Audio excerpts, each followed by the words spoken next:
Hello दोस्तों, आप सभी का जेएसएससी क्लासेस में स्वागत है। आज के क्लास में हम लोग साइंस का कुछ प्रश्न देखने जा रहे हैं जो कि आने वाला जेएसएससी के हर एग्ज़ाम में काफ़ी महत्वपूर्ण होगा। जैसे कि उत्पाद पुलिस हो गया, झारखंड पुलिस हो गया, एलडीसी हो गया, क्षेत्रीय कार्यकर्ता, सभी में साइंस से प्रश्न पूछे जाते हैं। ठीक है, तो उसी से रिलेटेड हम लोग एमसीक्यू देखने जा रहे हैं साइंस का। ओके, शुरुआत करते हैं फर्स्ट क्वेश्चन से। पहला क्वेश्चन है, बॉल पेन किस सिद्धांत पर काम करता है। बॉल पेन के बारे में पूछा जा रहा है कि किस सिद्धांत पर काम करता है। यहाँ पे करेक्ट आंसर होगा ऑप्शन नंबर डी, पृष्ठीय तनाव। बॉल पेन जो है पृष्ठीय तनाव सिद्धांत पर कार्य करता है। ऑप्शन में आपको केशिकत्व भी रह सकता है। ठीक है, सेकेंड क्वेश्चन है आपका, एक आदमी 10 मीटर से दूर साफ नहीं देख पाता, वह किस रोग से ग्रस्त है। अच्छे से पढ़िएगा क्वेश्चन। यहाँ पे बोला जा रहा है 10 मीटर से अधिक दूरी को नहीं देख पाता है तो किस रोग से ग्रसित होगा। तो यहाँ पे करेक्ट आंसर होगा ऑप्शन नंबर बी, निकट दृष्टि दोष। ठीक है, और निकट दृष्टि दोष को मायोपिया भी बोला जाता है, ये ध्यान दीजिएगा। निकट दृष्टि दोष में क्या होता है कि व्यक्ति जो होता है वह निकट की वस्तु को देख पाएगा लेकिन दूर की वस्तु को नहीं देख पाएगा। और जो मानव आँख का जो निकटतम बिंदु कितना होता है तो 25 सेंटीमीटर होता है। ये ध्यान दीजिएगा, 25 सेंटीमीटर। आप लोग एनसीईआरटी में बहुत बार पढ़े भी होंगे। तो यहाँ पे पूछा रहा 10 मीटर से। ठीक है, तो वह निकट दृष्टि दोष से है। निकट दृष्टि दोष में वही होता है कि निकट का वस्तु को देख पाएगा, दूर का वस्तु को नहीं देख पाएगा। और एक इम्पोर्टेंट ये बात है कि निकट दृष्टि दोष को दूर करने के लिए किस प्रकार के लेंस का प्रयोग किया जाता है तो अवतल लेंस का प्रयोग किया जाता है, और वहीं पे दूर दृष्टि दोष के लिए उत्तल लेंस का। ओके, नेक्स्ट क्वेश्चन आपका क्वेश्चन नंबर 3 मतलब 93, विद्युत आवेश का एसआई एकांक है, मतलब विद्युत आवेश का एसआई मात्रक क्या होता है ये पूछा जा रहा है। तो यहाँ पे इजी क्वेश्चन है, ऑप्शन नंबर बी करेक्ट हो जाएगा, कूलम। ठीक है, ये ध्यान दीजिएगा, आपसे पूछा जा सकता है कभी भी 1 कूलम इज इक्वल टू कितना होता है। तो ये होता है आपका 6.25 इंटू 10⁻18 इलेक्ट्रॉन। एक कूलम जो होता है वह कितना के बराबर होता है, 6.25 इंटू 10⁻18 इलेक्ट्रॉन आवेश के बराबर होता है। नेक्स्ट आपका, प्रिज्म से गुजारने पर प्रकाश का कौन सा रंग सबसे अधिक विचलन दर्शाता है।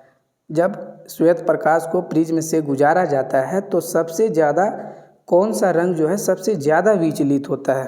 तो जैसे प्रिज्म हो गया, प्रिज्म से आप अगर श्वेत प्रकाश को गुजारिएगा तो ये स्कैटरिंग होता है ना।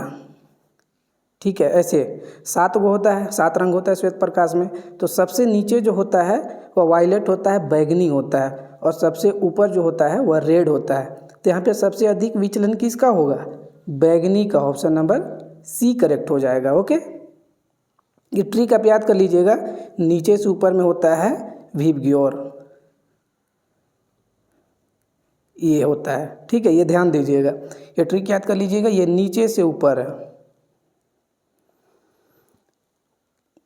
आपका नेक्स्ट क्वेश्चन है क्वेश्चन नंबर 95, घरेलू विद्युत उपकरणों में प्रयुक्त सुरक्षा फ्यूज तार तथा धातु से बनी होती है, जिसका मतलब फ्यूज तार जिस धातु से बना होता है उसका क्या होता है ये पूछा जा रहा है। तो 95 का करेक्ट आंसर क्या हो जाएगा, ऑप्शन नंबर बी हो जाएगा। उसका गलनांक कम होता है, गलनांक कम रहेगा तभी तो जब जो ये फॉल्ट हो जाता है तो वह गल जाता है, गलनांक कम रहे गल जाता है, और जो भी आपका ये होता है करंट होता है उसका प्रवाह रुक जाता है। तो फ्यूज तार किससे बना होता है ये भी ध्यान दीजिएगा। तो ये टीन और सीसा का मिश्र धातु होता है। तो ये मिश्र धातु पूछा जाता है कि फ्यूज तार किसका मिश्र धातु होता है, तो टीन और सीसा का।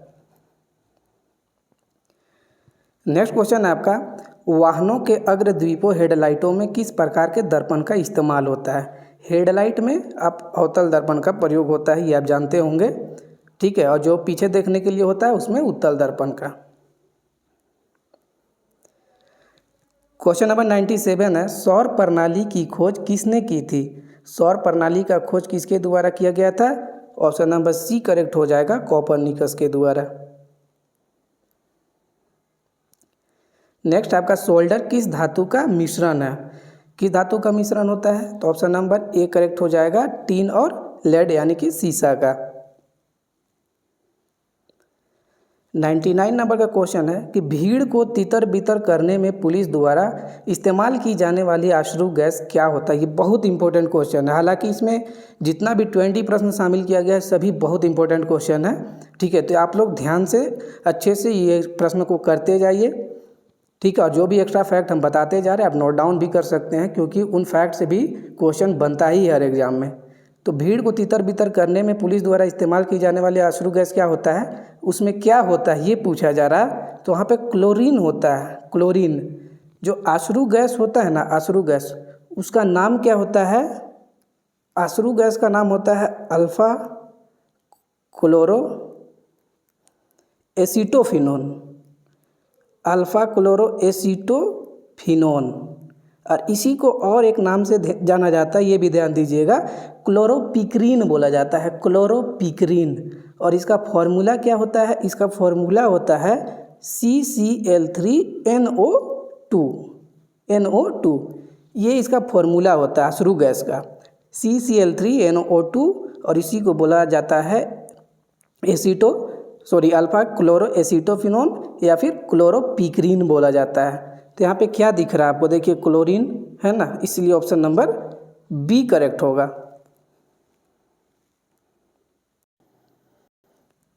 नेक्स्ट आपका सिरका विनेगर निम्नलिखित में से किसका वाणिज्यिक नाम है। तो सिरका किसका नाम है, एसिटिक अम्ल का। आप लोग जानते हैं एसिटिक अम्ल, और एसिटिक अम्ल का फॉर्मूला क्या होता है, CH3COOH। ये होता है आपका एसिटिक अम्ल, जो कि सिरका में पाया जाता है, विनेगर में पाया जाता है। ओके, नेक्स्ट आपका निम्नलिखित में से उस कण का नाम बताइए जिसका कि श्रृंखला अभिक्रिया के लिए यूरेनियम के विखंडन के दौरान बना रहना अनिवार्य है। जो नाभिकीय भट्टी होता है, नाभिकीय भट्टी में जनरली यूरेनियम 235 या प्लूटोनियम 239 का प्रयोग होता है, प्लूटोनियम 239 का प्रयोग होता है। ठीक है, दोनों में कोई भी प्रयोग होता है। तो यूरेनियम भट्टी में विखंडन के लिए क्या आवश्यक है, तो न्यूट्रॉन का आवश्यक होता है, क्योंकि न्यूट्रॉन का बमबारी होता है, उसी से यूरेनियम का जो नाभिक होता है उसका विखंडन होता है और ऊर्जा का निर्माण होता है। नाभिक के रिएक्टर से 2-3 बात आपको ध्यान देना चाहिए, मैं आपको बता रहा हूँ, ये नोट डाउन कर लीजिएगा, हर हाल में प्रश्न बनता है। नाभिक की भट्टी में मंदक के रूप में किसका प्रयोग होता है, तो इसमें DTO यानी कि भारुजल या फिर ग्रेफाइट का प्रयोग होता है, ग्रेफाइट का प्रयोग होता है। और इसमें से भी कौन सा बेहतर मंदक होता है, DTO। DTO क्या होता है, भारी जल को DTO बोला जाता है, ये ध्यान दीजिएगा। ठीक है, ये हो गया मंदक। और एक होता है नियंत्रक छड़, नियंत्रक छड़। इसके लिए क्या चीज़ प्रयोग होता है, ये बहुत इंपॉर्टेंट चीज़ है, आप ध्यान दीजिएगा, इससे प्रश्न बनता है। ठीक है, तो नियंत्रक छड़ के रूप में या तो कैडमियम का छड़ या फिर बोरोन का छड़ का प्रयोग होता है। और ये काम क्या करते हैं, तो ये काम करते हैं, जो जैसे एक न्यूट्रॉन का जब बमबारी होता है तो उससे 3 न्यूट्रॉन का निर्माण होता है, तो उसमें से 2 न्यूट्रॉन को ये क्या करते हैं, अवशोषित कर लेते हैं। ठीक है, ताकि जो श्रृंखला अभिक्रिया है उसको नियंत्रित किया जा सके। ठीक है, तो ये ध्यान दीजिएगा, ये बहुत इंपॉर्टेंट चीज़ है जो हम आपको बताए हैं, नोट डाउन कर लीजिएगा। नेक्स्ट आपका घरेलू खाना पकाने की गैस में निम्नलिखित में से प्रायः होता है। तो 102 का करेक्ट आंसर क्या होगा, बी होगा। उसमें प्रायः क्या होता है, द्रवित ब्यूटेन और आइसोब्यूटेन होता है। ये बहुत इंपॉर्टेंट क्वेश्चन है, अभी जैसे CGL का एग्जाम हुआ था इसी टाइप से क्वेश्चन एक बना था, सेम टू सेम इसी टाइप से था। नेक्स्ट है, निम्नलिखित में से संश्लिष्ट पॉलीमर कौन सा है।